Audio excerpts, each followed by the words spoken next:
Hier, les représentants des chasseurs arrivent à l'Elysée pour une réunion. Parmi eux, Thierry Coste, lobbyiste très influent du monde de la chasse.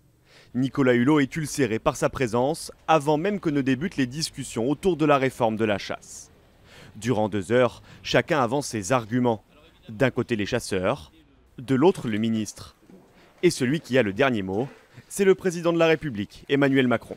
La réunion d'hier de 2 heures s'est déroulée dans un climat apaisé, avec un compromis qui impliquait des concessions de part et d'autre. Et il y a eu dans cette réunion hier des avancées en faveur du ministre de l'écologie, en faveur de Nicolas Hulot. Je pense notamment au fait de la gestion adaptée des espèces, où on retirait de la chasse des espèces menacées. Au terme de ces 2 heures de discussion, Emmanuel Macron s'en va, imité quelques instants plus tard par Nicolas Hulot. On ne peut pas discuter, lance-t-il avant de quitter la pièce. Le ministre souhaitait notamment l'interdiction de la chasse traditionnelle. Pour autant, les représentants des chasseurs présents à cette réunion refusent de porter le chapeau de cette ambiance délétère. Ce que je ne voudrais pas non plus, c'est qu'on prenne effectivement la chasse comme un prétexte pour partir. Et ça, c'est pas à la hauteur, à la grandeur d'une personne. Quand on est ministre d'État, on est au-dessus de tout ça.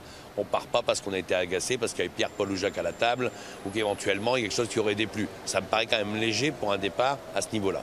En sortant, Nicolas Hulot annule une interview prévue avec un quotidien national. Selon plusieurs convives de cette réunion, le ministre de la Transition écologique n'aurait pas apprécié l'entente cordiale entre le chef de l'État et les chasseurs. Moins de 24 heures après cette réunion, il annonce sa démission du gouvernement.